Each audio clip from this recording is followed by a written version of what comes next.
মিলন হবে কতদিনে আজকের মেগা এপিসোড প্রিমিয়াম এডিশন।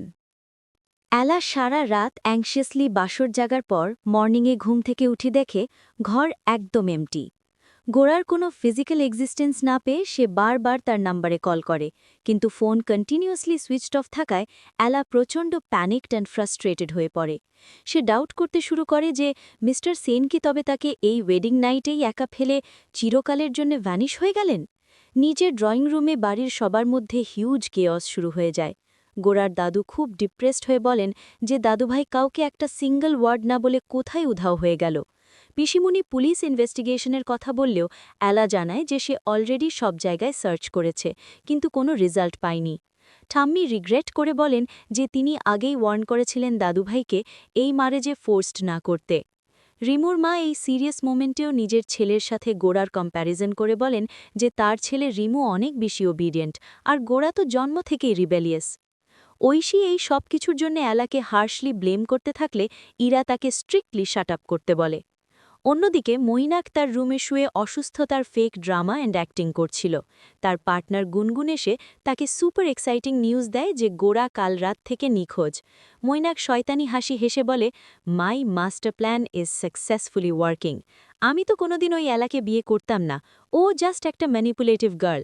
এখন গোড়াকে যদি আমরা পার্মানেন্টলি এলিমিনেট করে দিতে পারি, তবে এলার পাশে দাঁড়ানোর জন্য একমাত্র আমিই থাকব। গোড়ার এন্টায়ার প্রপার্টি অ্যান্ড স্টেটাস এবার আমার কন্ট্রোলে আসবে। তারা দুজনে মিলে এই ইভিল ভিক্টরি এনজয় করতে থাকে। প্রকৃতপক্ষে গোড়া খুব ফ্রাস্ট্রেটেড অ্যান্ড হার্ট ব্রোকেন হয়ে গঙ্গার পাড়ে একা দাঁড়িয়ে তার লাইফের পাস্ট অ্যান্ড প্রেজেন্ট নিয়ে ভাবছিল। সে নিজেকে সবার থেকে আইসোলেট করে ফেলেছিল, কারণ সে কাউকেই আর ট্রাস্ট করতে পারছিল না। বাড়িতে যখন সবাই গোড়ার জন্য এক্সট্রিমলি ওয়ারিড, ঠিক তখনই মৈনাক সেখানে ড্রামাটিক এন্ট্রি নেয়। দাদু পুলিশকে ইনফর্ম করতে চাইলে মৈনাক তাকে ম্যানিপুলেট করে বলে যে এখন পুলিশ ডাকলে এই স্ক্যান্ডেল পুরো শহরে জানাজানি হয়ে ফ্যামিলি রেপুটেশন ধুলোয় মিশে যাবে। সে এলার কাছে গিয়ে ফেক সিম্পাথি দেখিয়ে বলে, এলা তুমি ওয়ারি করো না, গোড়া দায়িত্ব না নিলেও আমি সারা জীবন তোমার সাপোর্ট সিস্টেম হয়ে থাকাবো। কিন্তু আড়ালে গিয়ে সে তার কিলার গুন্ডাদের ফোন করে কড়া অর্ডার দেয়, গোড়াকে খুঁজে পাওয়া মাত্রই ডেডলি অ্যাট্যাক করে ওকে শেষ করে দাও, কোনো এভিডেন্স রাখবে না।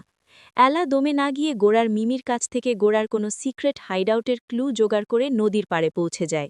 সেখানে ময়নাকের গুন্ডারা গোড়াকে কর্নার করে যখন ধারালো ছুরি দিয়ে মার্ডার করতে যাবে, ঠিক তখনই চাদরে মুখ ঢাকা একজন মিস্টিরিয়াস ওম্যান সেখানে এসে উপস্থিত হয়।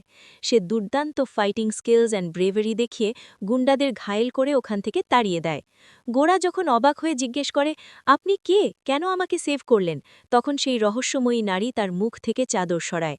গোড়া দেখে সে আর কেউ নয়, স্বয়ং এলা। এলাকে দেখে গোড়া জাস্ট স্পিচলেস হয়ে যায়।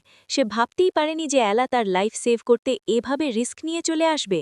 আগামী পর্বে গোড়া যখন এলাকে তার আসার কারণ জিজ্ঞেস করছিল, তখন সে প্রচণ্ড ফিজিক্যাল অ্যান্ড মেন্টাল স্ট্রেসে এলার কাঁধে মাথা দিয়ে ফেইন্ট হয়ে পড়ে যায়।